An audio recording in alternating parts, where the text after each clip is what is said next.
있는 시간이 되기를 소망합니다. 하나님의 말씀 함께 나누겠습니다. 오늘 하나님께서 우리에게 주신 말씀은 출애굽기 4장 1절에서 17절까지 말씀입니다. 조금 함께 읽기는 긴 말씀이기는 하지만 저희가 이런 기회 없으면 이렇게 말씀을 함께 읽기가 쉽지 않을 것 같습니다. 길지만 저희가 한 절씩 교독하도록 하겠습니다. 모세가 대답했습니다. 그들이 만약 저를 믿지 않거나 제 말을 듣지 않고 여호와께서 당신에게 나타난 것이 아닙니다 라고 하면 어떻게 합니까? 그러자 여호와께서 모세에게 내 손에 있는 것이 무엇이냐 라고 말씀하셨습니다. 모세는 지팡이입니다 라고 대답했습니다. 여호와께서 말씀하셨습니다. 그것을 바닥에 던져보아라. 모세가 지팡이를 바닥에 던지자 지팡이는 뱀이 됐습니다. 모세는 뱀을 피해 도망쳤습니다. 손을 뻗어 뱀의 꼬리를 잡아라 라고 말씀하셨습니다. 그래서 모세가 손을 뻗어 그 꼬리를 잡자 뱀은 모세의 손에서 다시 지팡이로 변했습니다. 여호와께서 이곳으로 여호와 그들의 하나님 곧 아브라함의 하나님 이삭의 하나님 야곱의 하나님이 내게 나타나셨다는 것을 그들이 믿게 될 것이다 라고 말씀하셨습니다.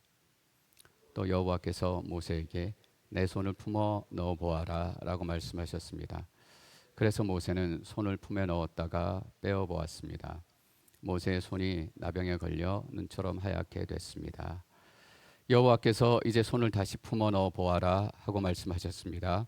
그래서 모세가 손을 다시 품에 넣었다가 빼어 보니 다른 부위의 피부처럼 원래대로 돌아왔습니다.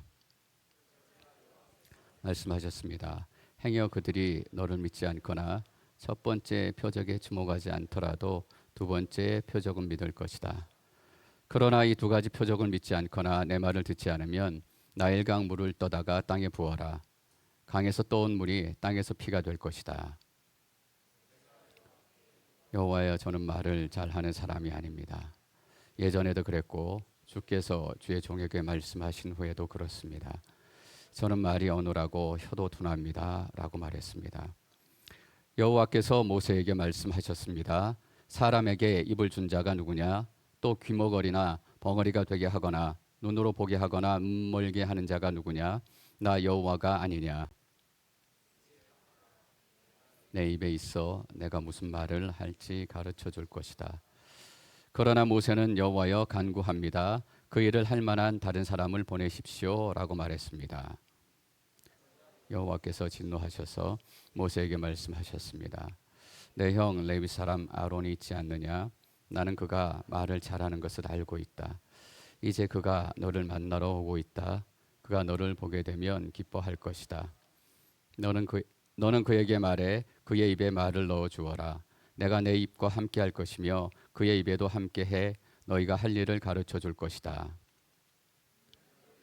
백성들에게 말할 것이며 내 입이 되어 줄 것이다. 그리고 너는 그에게 하나님과 같이 될 것이다. 17절 같이 읽겠습니다. 이제 너는 이 지팡이를 내 손에 들고 그것으로 표적을 보이도록 하여라. 아멘. 하나님께서 모세에게 나타나셔서 하나님을 계시해 주시고 여러 가지 구체적으로 설명을 해 주셨습니다. 하나님을 만났지만 하나님을 제대로 믿기는 쉽지 않은 것 같습니다. 하나님을 신뢰하는 것도 쉬운 것 같지 않아요. 더군다나 하나님께 내 인생을 맡기는 것, 그것도 쉬운 일이 아닌 것 같습니다. 왜냐하면 그동안 우리가 살아왔던 인생이 있기 때문입니다. 20년이면 20년, 40년이면 40년, 60년이면 60년 내 생각대로, 내 환경대로, 내 고집대로 살아왔기 때문입니다. 하나님을 믿는다라는 것은 내 고집을 내려놓는 것입니다. 하나님을 신뢰한다라는 것은 내 생각을 내려놓는 것이기도 합니다. 모세가 여든이 됐습니다. 80평생을 자기의 생각과 자기의 습관으로 살아왔기 때문에 하나님을 만나서 감동을 잊지만 그것이 바로 헌신과 순종으로 연결되지 않습니다. 우리의 삶도 마찬가지인 것 같아요. 그래서 사실 신앙에는 시간이 필요한 것 같습니다. 뜨거운 믿음을 금방 가질 수 있는 것 같지만 하나님이 주신 하나님을 우리 삶으로 살아내는 시간이 필요합니다. 하나님을 우리 삶으로 경험하는 시간이 필요합니다. 하나님을 우리 삶 안에서 겪어내는 시간이 필요합니다. 모세에게 그런 시간이 필요했던 것이에요. 누구보다 멋진 하나님의 호칭 여호와라는 이름을 들었지만 그 여호와를 살아내 보지 못했기 때문에 믿을 수 없었던 것입니다. 그래서 계속해서 모세는 어떻게 해서든지 하나님의 부르심을 피해갈 수 있을까 그 궁리만 계속하고 있습니다. 4장 1절 말씀 함께 읽겠습니다. 4장 1절 시작. 모세가 대답했습니다. 그들이 만약 저를 믿지 않거나 제 말을 듣지 않고 여호와께서 당신에게 나타난 것이 아닙니다 라고 하면 어떻게 합니까? 모세가 여전히 하나님을 믿지 못하겠습니다 라고 소리를 내서 고백합니다. 이것이 하나님께서 우리가 죄인 되었을 때, 우리가 아직 연약했을 때 부르셨다라는 의미입니다. 우리가 어느 정도 완성된 이후에 그래도 한 50% 정도는 완성된 이후에 하나님께서 부르셨다면 그래도 하실만 했을 겁니다. 하나를 가르쳐주면 열은 아니지만 한 5 정도는 알아서 순종하고 일하고 하나님 뜻에 합하게 행동했을지도 모르겠습니다. 그런데 하나도 준비되지 않고 이전의 습관도 하나도 끊어지지 않고 이전의 생각이 하나도 정리되지 않은 그런 상황 가운데서 하나님께서 먼저 부르셨습니다. 그러니까 얘기하고 또 설득하고 또 얘기하고 또 설득하고 이러한 과정을 모세뿐만 아니라 우리의 인생 속에서도 계속 반복해 나가시는 것입니다. 사랑하는 성도 여러분, 하나님은 귀찮아하지 않으세요. 저도 좀 귀찮음증이 있어서 같은 일을 몇 번 하면 좀 귀찮아져요. 반복하는 게 실증이 납니다. 그런데 하나님께서는 죄인 되었을 때 우리를 부르셔서 계속해서 말씀하시고 계속해서 가르치시고 계속해서 품어주시는 그런 일들을 멈추지 않으십니다. 하나님의 점수로 치면 우리가 어떻게 하나님의 점수를 넘어갈 수 있겠습니까? 하나님의 높음으로 친다면 우리가 어떻게 하나님의 높음 가운데 쌓고 이루어갈 수 있겠습니까? 비행기가 눈에 보이지 않을 정도로 높이 날아가지만 여전히 그 비행기는 하늘의 한참 아래에 있습니다. 우리의 힘과 능력과 우리의 삶으로는 하나님께 갈 수 없고 하나님께 이룰 수 없음을 우리가 깨달아야 합니다. 내가 부족합니다. 내가 가진 게 없습니다. 원래 가진 거 없는 거 알고 부르셨습니다. 원래 부족한 거 알고 하나님께서 부르셨습니다. 하나님께서 우리가 아직 죄인 되었을 때, 우리가 연약할 때 부르신 이유는 한 가지밖에 없습니다. 왜 불편을 감수하시는가? 그렇지 않으면 아무도 하나님을 만날 수 없기 때문입니다. 그렇지 않으면 아무도 구원받을 수 없기 때문입니다. 아직 죄인 되었을 때 부르셔야 그 죄인이었던 사람이 하나님 만나고 하나님이 어떤 분이신지, 하나님이 얼마나 거룩한 분이시고 어떻게 내 삶을 인도해 가시는지 삶을 통해서 배우고 경험하고 그래서 점점 하나님을 나라를 향해서 가게 되는 것입니다. 여전히 우리는 부족해요. 여전히 우리는 죄 가운데 잔뜩 먼지가 묻어 있는지도 모르겠습니다. 하나님께서 우리 인생을 통해서 그 먼지들을 계속 털어주십니다. 그래서 우리가 우리 인생의 마지막 때 예수님께서 다시 오시는 그 순간, 마라나타, 그 순간에 우리가 하나님을 뵐 때는 하나님께서 우리를 완전하고 거룩하게 만드시는 그 순간 가운데서 하나님을 만나게 될 줄 믿습니다. 하나님께서 모세를 그렇게 부르신 거예요. 한번 얘기하시고 또 얘기하시고. 하나님께서는 우리를 죄인 되었을 때 부르신 하나님이십니다. 우리는 목소리를 높여서 이 하나님을 찬양해야 될 줄 믿습니다. 그리고 우리가 1절에서 모세에 대해서 또 한 가지 알게 되는 것이 있습니다. 물론 하나님을 신뢰하지 못하고 믿지 못하는 부분도 있지만 모세가 참 이스라엘 사람들에게 가기 싫어했던 것 같습니다. 어떻게 하면 이스라엘 사람들 앞에 서지 않고 이스라엘 사람들을 만나지 않을까? 가기 싫습니다. 그들이 믿지 않으면 어떻게 합니까? 그들이 나를 보지 않으면 어떻게 합니까? 모세에게는 어떤 믿음이 있었는가? 모세가 전하는 말을 믿지 않을 것이다 라는 믿음이 있었어요. 왜 그럴까? 사실 모세에게 트라우마가 있었습니다. 모세에게 상처가 있었어요. 이스라엘 사람들을 돕고 싶었어요. 그들을 어려움 속에서 구원해 주고 싶었어요. 그런데 그들에게 저주를 당하고 그 일 때문에 모세가 광야에 쫓겨나는 그 시발점이 됐습니다. 출애굽기 2장 14절 말씀 같이 보겠습니다. 출애굽기 2장 14절 시작. 그 잘못한 사람은 누가 너를 우리 통치자나 재판관으로 세웠느냐? 내가 이집트 사람을 죽이더니 이제 날 죽일 생각이냐? 라고 말했습니다. 그러자 모세는 두려워하며 속으로 내가 한 짓이 탈로 났구나 하고 생각했습니다. 히브리 동족들이 이집트 사람들에게 맞고 있는 것을 봤습니다. 그래서 도와주러 갔다가 그 때리고 있는 이집트 사람을 모세가 죽이게 됐습니다. 그리고 모래더미 위에 그 이집트 사람을 숨기지 않았습니까? 그리고 그 다음 날쯤 된 것 같아요. 히브리 사람들끼리 동족끼리 싸우고 있으니까 모세가 중재자로 나섭니다. 싸우지 마십시오. 동족끼리 좋은 관계를 유지하십시오. 아마 그렇게 얘기하고 그들에게 갔을 것입니다. 그때 싸우고 있던 사람 중에 한 사람이 이렇게 얘기한 거예요. 누가 너를 우리 통치자나 재판관으로 세웠는가? 오히려 도와주러 왔던 모세에게 대적하고 거부하고 모세에게 소리친 것입니다. 우리도 어제 이집트 사람을 죽인 것처럼 죽일 셈이냐라고 큰 소리로 얘기해요. 이 사건이 없었다면, 이 현장이 없었다면 어쩌면 모세는 광야로 도망가지 않았어도 될지 몰라요. 어쩌면 숨어서라도 그 이집트 땅 안에서 살 수 있게 됐을지도 몰라요. 근데 이때 히브리 사람들이 모세를 거절하고 그렇게 소리치는 바람에 모세는 이집트 왕에게 쫓겨서 살인자의 그 죄목을 쓰고 광야로 도망가지 않으면 안 되는 그런 상황이 됐습니다. 모세에게 얼마나 큰 트라우마가 됐을까? 어떤 목사님이 이런 얘기를 들은 적이 있습니다. 외국 목사님인데 목회하던 중에 성도님 중에 한 분이 자기의 가족들에게 너무나 심한 상처를 준 일이 있었다라고 얘기하시더라고요. 얼마나 심한 상처인지 구체적으로는 내용을 얘기는 하시지 않더라고요. 그런데 그 사람을 평생 용서하는 게 그렇게 힘이 들었다라고 고백을 하셨습니다. 여러분, 우리 가족을 조금 괴롭혔던 사람들도 평생토록 기억을 하고 용서하기 어려운데 자기가 이 사람들 때문에 미디안 광야에 와서 나이 80 먹었지만 내 힘으로 등록된 변변한 양도 하나도 없고 그리고 장인 집에서 매일 눈칫밥 먹으며 살아가야 되며 여러분 왜 모세가 계속 하나님께 이렇게 핑계를 댔다라고 생각을 하십니까? 원래 눈칫밥 먹는 사람들은 핑계가 많아요. 저는 혹시나 모세가 장인 집에서 눈칫밥 먹으면서 매일 핑계로 하루하루를 살아냈기 때문에 이 핑계의 습관이 하나님께도 나온 거 아닐까? 그런 생각까지 하게 됐어요. 그런 어려운 시간에 시발점이 되었던 그 인생의 결정적인 순간 나의 인생을 망가뜨려 놓았던 그 히브리 사람들 앞에 서서 내가 다시 얘기를 해야 된다. 히브리 사람들이 그때처럼 거절하면 어떡하지? 그때처럼 내 말을 믿지 않고 쫓아내면 어떡하지? 그런 아픔과 상처와 트라우마가 있어요.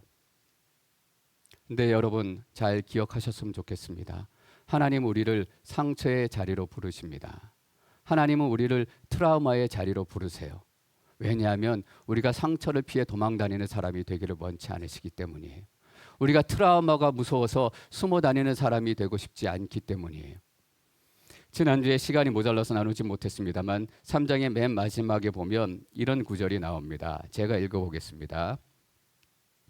모든 여자는 각자 자기 이웃의 여인이나 자기 집에 사는 이방 사람들에게 은폐물과 금폐물과 옷을 달라고 해서 여러분 잘 들으십시오. 너희 아들 딸들을 꾸며주어라. 그 좋은 것들로 그 도망가는 아침에 아들 딸들을 꾸며주어라 라고 하나님께서 말씀하십니다. 여러분 어떤 의미이겠습니까? 너희는 도망자가 아니다라는 뜻입니다. 너희는 실패자들이 아니고 너희는 피해가는 사람들이 아니다라는 뜻입니다. 이 좋은 옷을 입은 것처럼 내가 너희의 인생을 세우시고 너희 이스라엘을 세우실 것이고 너희 이스라엘 가운데 놀라운 하나님의 일들을 행하실 것이기 때문에 너희는 도망자가 아니다, 숨어 다니는 사람이 아니다라고 하나님께서 말씀하시는 거예요. 그것을 옷을 통해서 하나님께서 말씀하시고 보여주시는 것입니다. 하나님께서는 모세를 그 실패의 자리, 트라우마의 자리에 부르셔서 그 자리에서 세우시고 그 트라우마를 이기기를 원하셨어요. 다시금 너는 이스라엘의 구원자로 서게 될 것이다. 너의 힘으로 이스라엘을 구원하려고 했을 때 너의 인생에 실패가 있었지만 내가 네 인생을 세우고 너를 통해 하나님의 구원의 역사를 시작할 때는 너는 이스라엘의 구원자가 되어서 이스라엘을 출애굽시키게 될 것이다.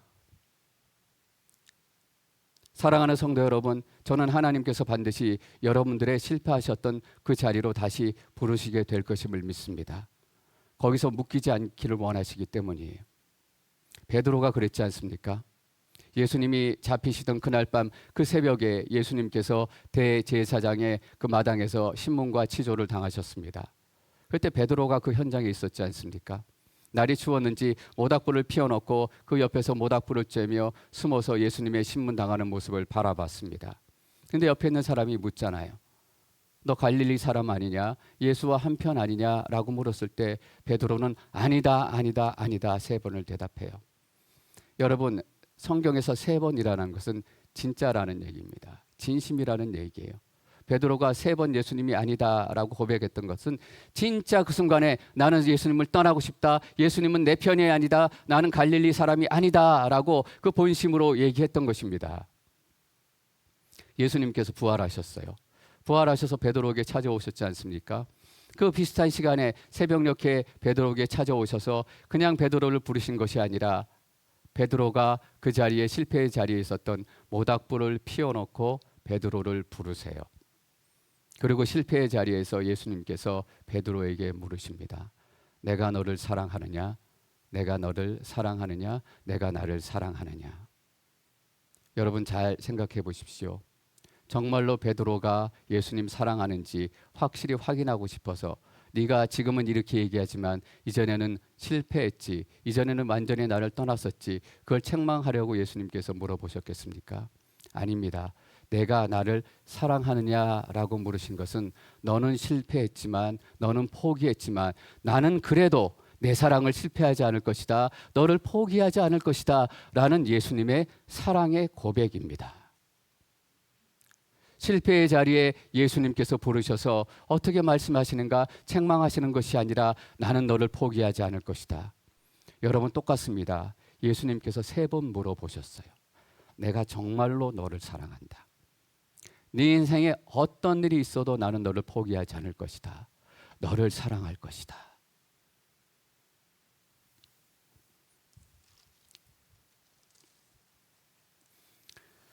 사랑하는 성도 여러분, 하나님께서는 우리가 간신히 믿음 가지고 간신히 이 땅을 살아가기를 원치 않으세요. 이 땅을 승리하기를 원하세요. 이 땅 가운데 이기는 자가 되기를 원하십니다. 예수님께서 계시록에 교회들을 향해서 뭐라고 말씀하셨습니까? 이기는 자가 될 것이다 라고 말씀하셨습니다. 여러분, 하나님께서는 여러분을 이기는 자로 초대하십니다. 실패의 자리에 부르셔서 트라우마의 자리에 부르셔서 하나님께서 여러분들을 이기게 하실 줄 믿습니다. 그것이 우리의 하나님입니다. 아닙니다라고 하면 어떻게 해야 합니까? 라는 모세의 질문에 하나님께서 다시 한번 모세에게 이렇게 묻습니다. 2절 말씀 계속 읽겠습니다. 2절 시작.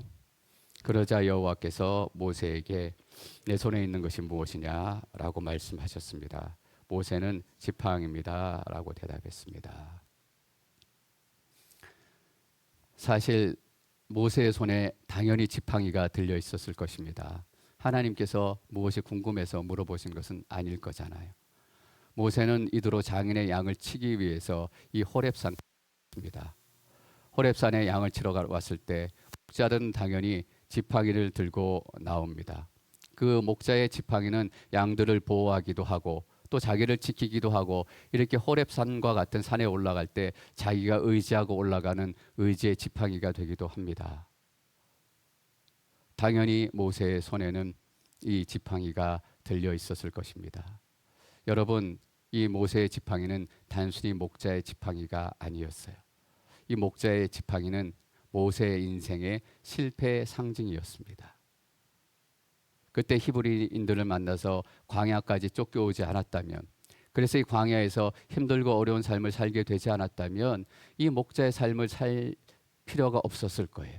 그래서 어쩌면 모세는 그 목자의 지팡이를 볼 때마다 자기의 인생을 한탄하고 한숨을 쉬었을지 모르겠어요. 하나님께서 그것이 무엇이냐라고 물으십니다. 이것이 내 인생입니다. 이것이 실패한 내 인생입니다. 성공이라고는 내 인생 가운데 한 번도 경험해 보지 못했던 목자의 지팡이, 모세의 지팡이입니다. 근데 하나님께서 이 지팡이를 던지라고 말씀하세요. 3절, 4절 말씀 있습니다. 3절 시작. 여호와께서 말씀하셨습니다. 그것을 바닥에 던져보아라.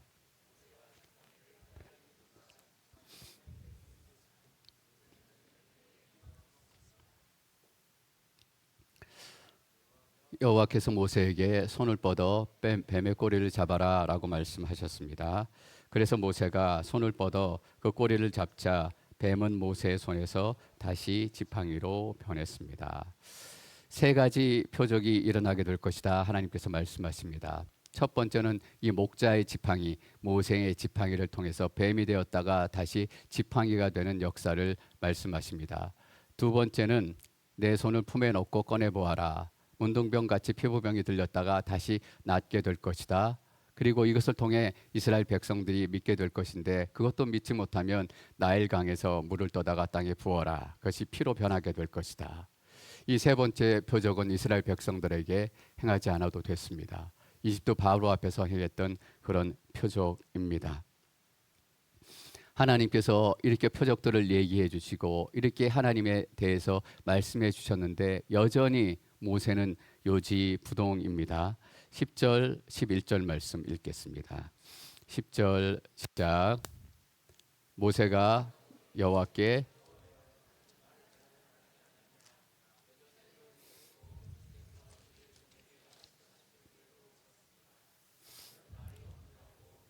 합니다라고 말했습니다. 여호와께서 모세에게 말씀하셨습니다. 사람에게 입을 준 자가 누구냐? 또 귀머거리나 벙어리가 되게 하거나 눈으로 보게 하거나 눈멀게 하는 자가 누구냐? 나 여호와가 아니냐? 저는 말이 우둔한 자입니다. 이스라엘 백성들이 믿지 못할 것입니다 라고 그렇게 항변하다가 이렇게 하면 이스라엘 백성들이 믿게 될 것이다 라고 하나님께서 말씀하셨습니다. 그러니까 모세는 또 다른 이유를 들고 나옵니다. 나는 말을 잘 못하는 사람입니다. 그래서 사람들 앞에 설 수 없습니다. 하나님께서 걱정하지 마라. 내가 내 입이 되어줄 것이고 내가 너 입을 만든 하나님이기에 너가 말하게 할 것이다 라고 확신을 주십니다. 여러분 여기서 모세의 마음이 변했으면 얼마나 좋겠습니까? 12절 13절 말씀 계속 읽습니다. 12절 13절 시작. 이제 가거라. 내가 내 입에 있어 내가 무슨 말을 할지 가르쳐 줄 것이다. 13절 그러나 모세는 여호와여 간구합니다. 그 일을 할 만한 다른 사람을 보내십시오 라고 말했습니다. 모세가 저 말고 다른 사람을 보내주십시오. 이제는 이유도 없습니다. 그냥 땡깡 부리기 시작하는 거예요. 이유 그런 거 상관없이 이제 저는 가기 싫습니다. 어쨌든 나는 가기 싫으니까 다른 사람을 보내주십시오라고 모세가 계속해서 투정 부리고 계속해서 주장하기 시작합니다. 그러니까 하나님께서 드디어 화를 내세요. 14절 말씀 계속 읽겠습니다. 14절 시작. 그러자 여호와께서 진노하셔서 모세에게 말씀하셨습니다. 내 형 레위 사람 아론이 있지 않느냐? 나는 그가 말을 잘하고 있는 것을 알고 있다. 이제 그가 너를 만나러 오고 있다. 그가 너를 보게 되면 기뻐할 것이다. 여호와께서 모세에게 화를 내셨습니다. 여호와께서 모세에게 진노하셨습니다. 근데 여러분 뒤에 내용을 보면 여호와께서 모세에게 화를 내셨지만 실제로는 화를 내고 계시지 않아요. 진노하셨는데 화를 내시는 것이 아니라 아론이 오고 있으니까 아론이 내 입이 되어 주셔서 네 일들을 감당하게 될 것이다 라고 하나님이 대비책 플랜 B를 말씀을 해 주시는 거예요. 여러분 우리가 알 수 있는 것이 무엇이 있습니까? 하나님께서 우리에게 화내신 것, 우리에게 진노하시는 것은 진짜 화내는 것이 아니라 진짜 진노하는 것이 아니다라는 사실입니다. 모세에게 이렇게 진노하셨던 이유가 무엇입니까? 네가 아무리 핑계를 대고 네가 아무리 할 수 없다고 얘기해도 나는 내 고집을 꺾지 않을 것이다. 네 고집을 꺾는 것이 빠를 것이다. 나는 어떤 일이 있고 네가 어떤 모습을 하고 어떤 변명을 해도 나는 내 고집을 꺾지 않고 너를 통해서 이 구원의 계획을 이룰 것이며 너를 이스라엘의 구원자로 세워갈 것이다 라는 하나님의 선언이에요. 그러니까 하나님께서 진노하시고 화를 내시는 것이 아니라 내가 포기하지 않을 것이다 라고 하나님의 뜻을 말씀하시고 포기하지 않을 수 있는 방법을 모세에게 구체적으로 말씀하시는 거예요. 너가 입술이 둔한가? 그럼 말을 잘하는 모세를 너희에게 보내주겠다. 너희에게 군사가 없는가? 그렇다면 하늘의 천사와 하늘의 군사를 너희에게 보내주겠다. 어떤 일이 있어도 내가 어떻게 참는 일이 있어도 나는 그것들을 포기하지 않겠다라는 하나님의 선언입니다. 사랑하는 성도 여러분, 하나님은 고집을 꺾지 않는 하나님이십니다. 하나님은 절대로 포기하지 않는 하나님이세요. 우리가 아무리 이유를 대고 아무리 이유를 갖다 붙여도 하나님께서는 우리에게 화를 낼 거예요. 우리에게 진노하실 거예요. 하나님께서 우리에게 화를 내실 때 진짜 하나님의 마음이 무엇인지 여러분들이 깨닫고 하셨으면 좋겠습니다. 나는 너를 포기하지 않을 것이다.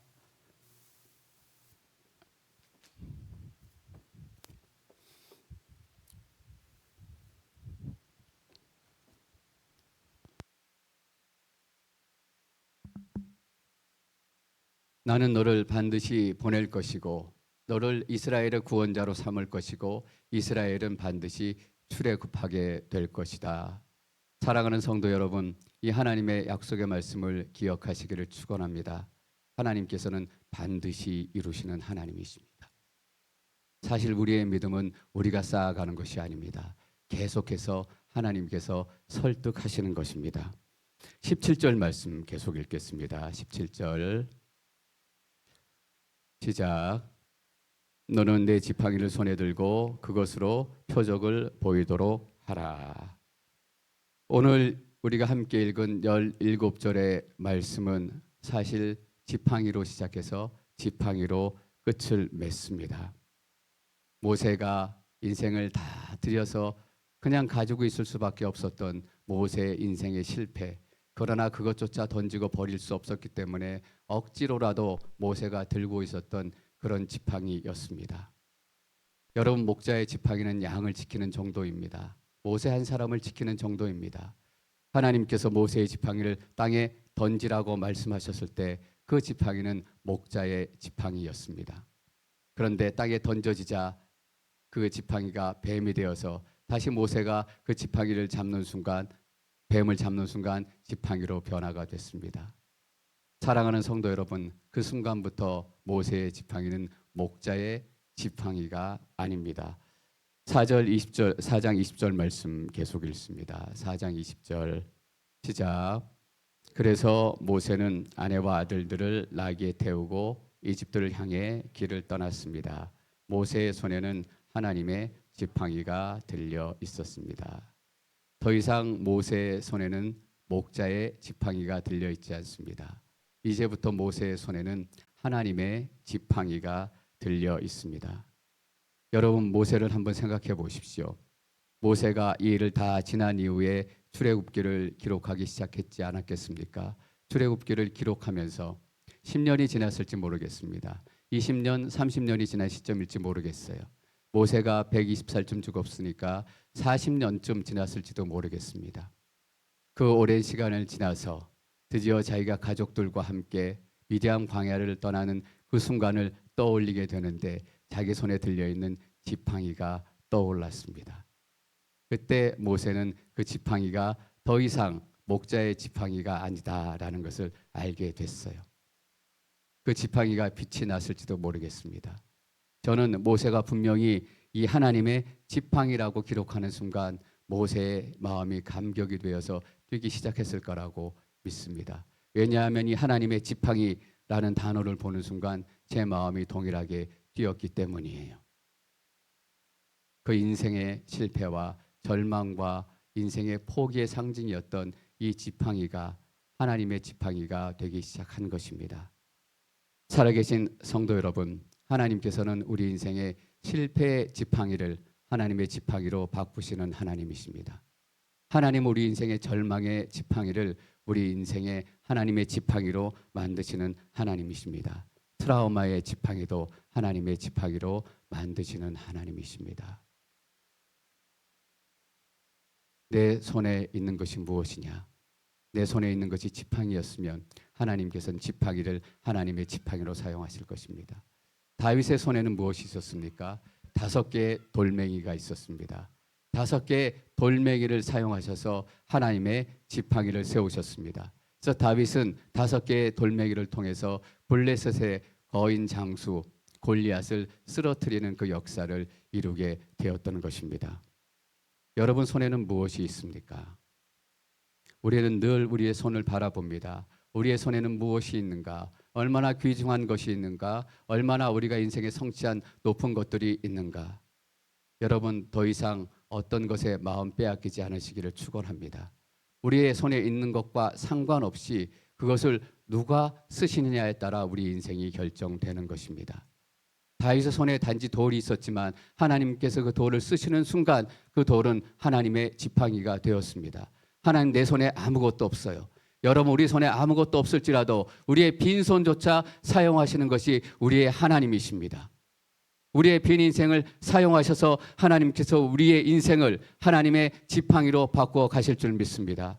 그래서 하나님의 지팡이라는 표현이 출애굽기에서 단 2번이 나와요. 이 4장에 3번이 나오고 17장에서 또 한 번이 나옵니다. 출애굽기 17장 9절 말씀 우리가 함께 읽습니다. 시작. 모세는 여호와에게 말했습니다. 우리들 가운데 얼마를 선발해 나가서 아멜렉과 싸워라.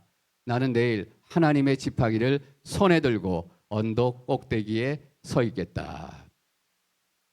이스라엘 백성들이 광야로 나왔습니다. 물이 없다고 불평하고 먹을 것이 없다고 불평하던 그런 시간을 보내고 있었을 때 이스라엘 백성들이 광야에서 처음으로 전쟁이라는 것을 치러야 하는 그런 상황이 됐습니다. 불평으로 지냈던 시간이 아멜렉이라는 거대한 군사들과 맞붙어 전쟁을 해야 되는 그 순간 오압 지졸 그 히브리 종들이 무슨 싸움을 할 수 있었겠습니까? 그때 모세가 여호수아에게 이렇게 얘기하는 것입니다. 우리들 가운데 얼마를 선반에 나가서 아말렉과 싸워라. 나는 내일 하나님의 지팡이를 손에 들고 언덕 꼭대기 위에 서겠다. 여러분, 이렇게 선포할 때 모세의 심장을 한번 느껴보십시오. 이렇게 선포할 때 모세의 그 결의에 찬 목소리를 한번 들어보십시오. 나는 이 지팡이를 들고 언덕 위에 서서 하나님께서 이 가운데 역사하시기를 기도하겠다. 내가 너희들 위해 중보하겠다. 이 하나님의 지팡이를 통해서 하나님의 역사가 나타나게 될 것이다. 사랑하는 성도 여러분, 이 목자의 지팡이, 실패의 지팡이가 홍해를 가르는 지팡이가 됐습니다. 광야에서 바위를 쳐서 물을 내는 생명의 지팡이가 됐던 것입니다. 전 여러분들의 인생이 하나님의 지팡이가 되실 줄 믿습니다. 여러분들에게 얼마나 큰 슬픔이 있었는지, 얼마나 아픔이 있었는지 물론 중요합니다. 그러나 그것을 뛰어넘어 여러분들의 실패의 자리에서 하나님께서 하나님의 지팡이를 세우실 그 날들을 소망하십시오. 빈손이어도 괜찮습니다. 여러분의 빈손을 하나님께서 사용하시게 될 것입니다.